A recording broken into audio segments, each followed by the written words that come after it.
This is Rebel Mom Boss, the podcast for scrappy, rebellious moms who are making things happen while raising their babies.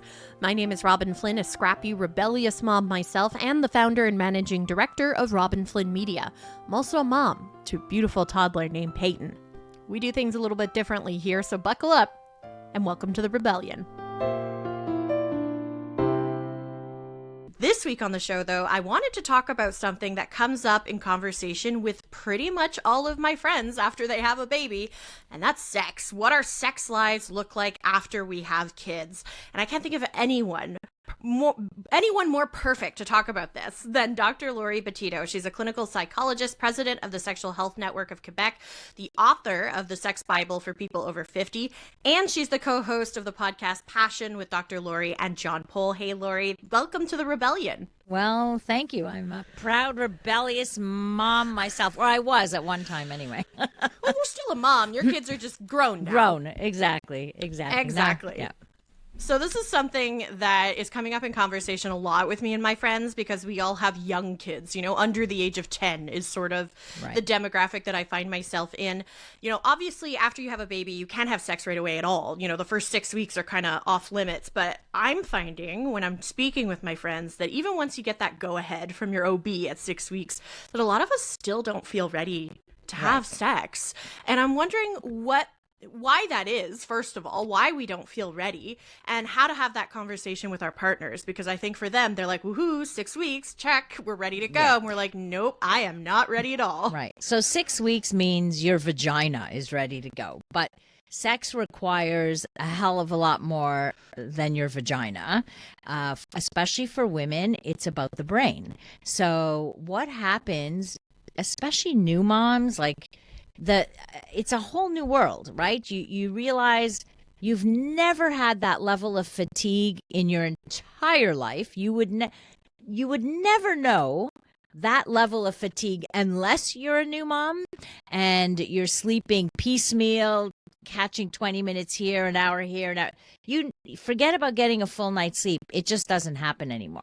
So to be sexual, you need to be in the right state of mind and you need to be relaxed. For women, the context really matters for them and they need to be relaxed. And unfortunately, they're as far apart from relaxed as possible at that point, right? And there's many factors that go into this. Breastfeeding moms. So the prolactin that's released in breastfeeding right away just lowers your desire and your libido. Maybe that's done functional, like as an evolutionary thing, because if you're nursing one, you don't want to have to get pregnant again and what have you. So maybe that's built into our system. But we know that prolactin can reduce libido. So nursing moms, there's the hormone factor. But what about having a baby attached to you all the time? You're constantly being in demand, right? Somebody's always wanting you, touching you. Like your body is not your own. Basically, you've given up your body to your children, right? That's a factor too for a lot of moms. I just want my bubble. I just need my bubble. So there are many things that play out into this. It's also no surprise that the majority of couples who divorce do so within 7 years of marriage. And part of that reason is because those first 7 years are the hardest. They really are the most challenging. That's when you have the little kids. That's when your lives are crazy busy. That's when you might invest in property and move into your first home. That's when your debts are the highest. So many factors play into this. And if you don't maintain good open communication, then you can go down a dark path in your relationship. You mentioned something right there that I can relate to so much. It's that feeling of almost being touched out. At the end of the day, you've got this baby. My daughter, for the first 6 months of her life, she contact napped. So she was always on my chest when she was sleeping. So at the end of the day, when she was not on me and I was not breastfeeding or pumping, I didn't want anyone to touch me at all. Exactly. And I think it's hard for our partners whether you're in a heterosexual or same-sex relationship, for them to just understand what that feels like. And you mentioned communication. I've tried to have this conversation with my partner, for example, about that feeling of being touched out. And it's hard for them to not take it personally. Well, you don't want me to touch you, though? So it's not about you. It's not about you. This is not personal. And it's hard and listen, I have a lot of empathy and compassion for a partner who's like, but I'm craving touch, and you're all touched out, and they're not understanding the baby touch equals any touch. Like, it's just all about touch, and it's not you. I'm not rejecting you. I'm rejecting touch. There's a difference, right? But how do you get a partner to feel like they themselves are not feeling rejected in this whole process? That's what makes it challenging. And this is also why you have, as a mom who loves her partner, to know that that partner also feels deprivation, right? So they want to connect. It's not about the sex. Like, a lot of people think, you just want sex or whatever. It's not about the sex. It's about the lack of connection. And we need to put effort into connecting with our partners and not get sucked into the vortex of motherhood at the exclusion of all else, meaning at the exclusion of self-care. Number one is self-care. Number two is your couple. So you must care for your couple and yourself. It isn't just about the kids all the time, 100% of the time, because your child needs a healthy family to grow up in, and the couple is the what creates that for them. What can you do to prioritize that relationship? Because, going out is so expensive now. I was joking with David, my husband, the second we want to have a date night, it's $100 for a babysitter. Then you got $100 for dinner, $50 for a movie. That's an expensive night out just to go for dinner and a movie. So, I'm always looking for ways for us to connect at home without spending all of that money. And you can do that. You could do that by having a game night. We're going to play board games tonight. Like, it's about planning. So we're going to play board games by candlelight with wine, right? That's different than just plopping down in front of the TV and watching a movie.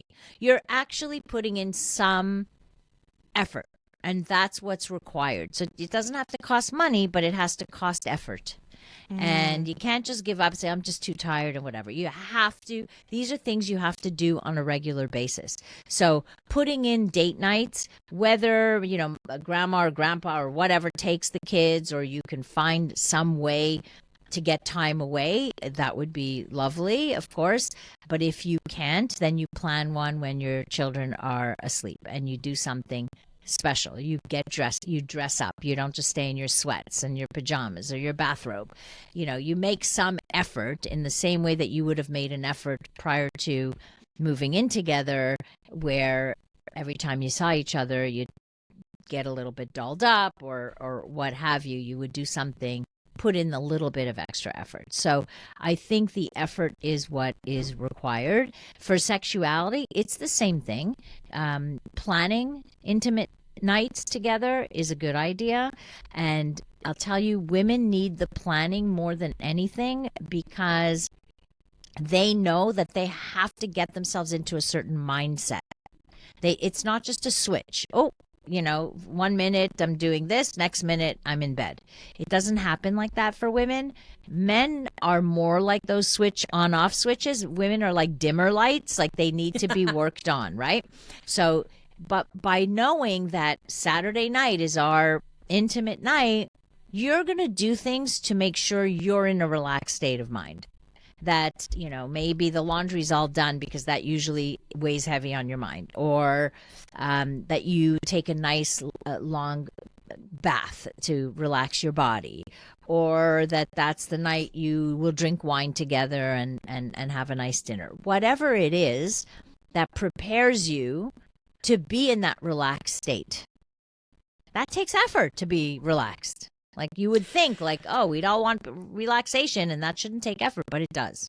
Especially for mom bosses. And what I mean is the go, go, go, type A personality, got to get shit done. Like I'm, constantly doing, and usually super efficient people. But those are also the same people that don't take time for themselves. And part of taking time for yourself is to enjoy your couplehood. Mm. It's hard too because our bodies change after we have babies, right? Things start sagging that weren't sagging before. We've got, different shape to us. Even when your belly goes back, it's shaped differently. I had a C-section, so I have a huge scar on my abdomen as well. Things are just different, and it's very easy to become insecure about the way your body looks after you have children because it never goes back to the way it was before. No, it doesn't go back, nor should you expect it to go back. And we can all look at those women who say, oh, I just had a baby 2 months ago, and they're like in the gym looking, fit as a fiddle. It's like, God, those are not the women we should be comparing ourselves to, because the majority of us, our bodies do change, things happen, sometimes permanent changes that can happen that you don't recognize yourself. You made a baby. And you did not decide how your body was going to react to making that baby.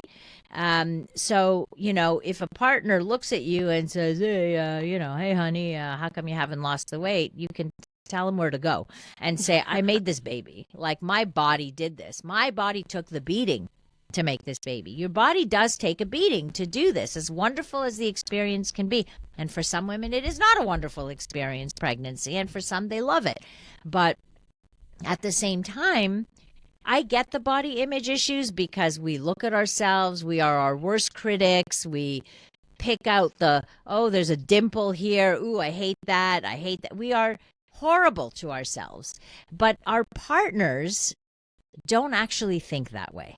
Because I talk to a lot of couples as a therapist who deals with a lot of couples, women have a lot of stuff in their heads that their partners are like, what? Just give me naked. Just give me, they don't notice whether your boobs are 1 inch lower than they were yesterday. Like these are things that they don't necessarily notice. And if they do, maybe they're just a little shallow and, they need to get themselves checked. So the majority, though, of loving partners can appreciate that your body did this for us. So they are quite forgiving, and it isn't about the body. Honestly, the majority don't notice these things. We notice them. They don't notice these things. Whether you're 5 pounds more than you were or whatever it is, 10 pounds, these are not the things that they notice, but they do want to feel valued and loved and desired. So if you shut it down because you're insecure of your body, you're actually shutting them down. I've also had a lot of friends and experienced with, your sex drive returns as a mom, but there's this sort of assumption that if sex isn't happening after kids, it's because mom doesn't want it. But sometimes dad doesn't want it either. He's exhausted. Fathers are way more involved now than they were, 30, 40 years ago. Men are working full time and helping raise the kids. Not even helping. It's their kids. They're raising their children. That's right. Exactly. So, sex drive can be impacted for men too, even though they didn't give birth. That's right. So it's not just the physical side of the giving birth. It's also fatigue affects everybody. Stress and fatigue are still the number one killers of a sexual desire for both men and women. Wow. Just sometimes for some men, they cope with stress through having an orgasm, whereas for women, they need stress-free to get the orgasm. So sometimes it's a little bit different. But for sure, a good 25% of men will experience low desire. For sure. It happens. It's just, they don't talk about it as much. We talk about it more because we are socialized to discuss our issues. I don't see a bunch of guys sitting around a table going, hey, dude, I really don't feel like having, it just doesn't happen in the same way. Maybe more now, but it generally doesn't. So I think their lack of desire is tied into much of their maybe masculinity. Whereas because we expect it from women, it's like, oh yeah, she's a woman. Oh yeah, she's married. Oh yeah, we expect that desire to go down, We don't think of it in the same way. But you are 100% right. It works on both sides. And when you have two people that are exhausted, I think you need to find sometimes other ways to connect. So it's not just about intercourse. It's not just about genital sex. Sex can be sexuality is bigger than that. So as long as you make sure you find times to connect and express your desire for each other. For example, there's research that shows that if you express desire, for example, if you say to your partner, I'd freaking love to do you right now, but I have no energy. That has the same impact as if you did it.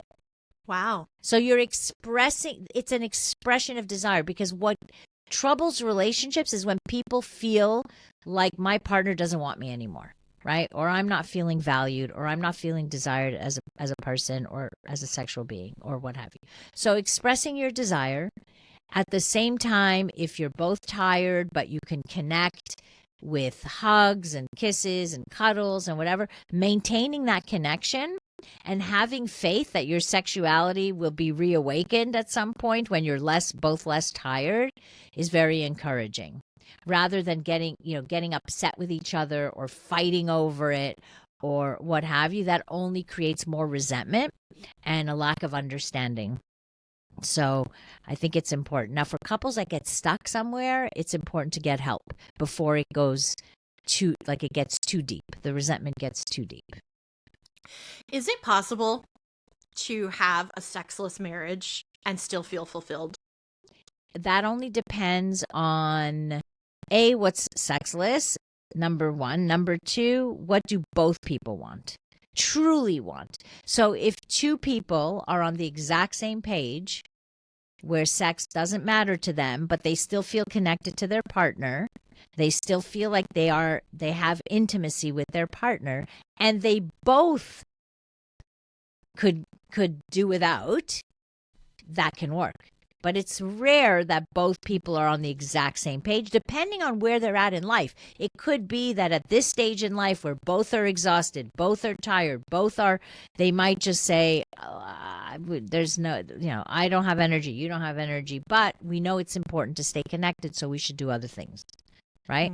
Mm-hmm. If you look at 1 in 4 couples, the last statistic I saw, I think, was 1 in 4, have sex like less than 10 times a year, and that's considered sexless. So it's not really and it also depends on what age, right? It's more sexless at 30 than it is at 70, right? So right. The frequency goes down with age, but it's the sex is not necessarily the glue that keeps couples together. It's like the icing on the cake. If the cake is delicious, the icing is extra. It makes the cake sweeter. If your cake is rotten, I don't care how much icing you put on it, it isn't going to be good. Okay? So if you look at it that way. So it's always nice to have icing on the cake because it's sweeter. So we want to work towards that. But if your base isn't good, you need to fix that first and then work on the icing. One last question. This comes from a friend of mine specifically. So, you're talking to Dr. Laurie? You've got to ask her this question. She has found that she had trouble achieving orgasm after having a baby. And she is worried, is it just in my head? Is it emotional? Is, something wrong hormonally? Is something broken down there? What sort of advice would you have for somebody who is just having difficulty achieving orgasm after they've had a baby? So I'm not sure what happen. Sometimes is it related to nerves? Is it related to hormones? We'd need an assessment, right? Is this person on birth control pills? Are they new birth control? What's happening? Because those all have an impact on arousal, and it's something she can certainly talk to her doctor about to see what the root cause of it is. Sometimes it is psychological, meaning exactly all the things we talked about is you have to let your body relax enough to receive pleasure. If you're wound up, your body won't respond to the touch. So you have to determine, is this something, are you in your head during, like, if when your partner is stimulating you, is it all like, are you in your head? Like, are you mulling over things? Are you thinking about this and that? Or you have to really be in your body. So you got to practice what we call mindful sex, which is being in the moment in your body. So that's something that I would check out first before anything, and do, if necessary, like look and see if it's hormonally based or something to that effect. But feels like such an awkward conversation to have with your OB, right? You go in for a checkup. Hey, I can't orgasm. I feel like that would be especially awkward if your OB is a man. That's difficult to say, right? Right. No, well, but we have to be our own advocates. And part of the problem is we hang on to these problems out of embarrassment, but we shouldn't be embarrassed to say, hey, this is up. And the doctor may not know, but at least they'll look it up, right? If it's something that they haven't heard before, it doesn't mean that there's something wrong with you. It just means doctors don't get training in sexuality. They don't. So it's likely that, they may not know or nobody has talked to them about this. There's something else too in that case. There's research on the use of Wellbutrin, which is an antidepressant, but it can still be used in people who aren't depressed, that may help the receptors, the dopamine receptors, to respond to pleasure. So that's something that that she could look into as well. But again, she has to advocate for that. She has to be able to say, I heard this. Could you look into it for me? Right? Absolutely. Yeah. Dr. Laurie, you're the best. Aw, I love chatting with you. Dr. Laurie Betito is a clinical psychologist, president of the Sexual Health Network of Quebec. She's also the author of the Sex Bible for People Over 50. Go buy her book. And she's the co-host of the podcast Passion with Dr. Laurie and Jon Pole. Laurie, thank you so much for being here. I appreciate it. Always a pleasure, Robyn. Thanks for having me. Thank you. If you liked what you heard today, make sure you follow or subscribe to Rebel Mom Boss with Robyn Flynn wherever you get your podcasts. We drop new episodes every Thursday, so you don't have to wait very long. And please leave a review. That helps other people find the podcast. Thanks for listening. See you next week.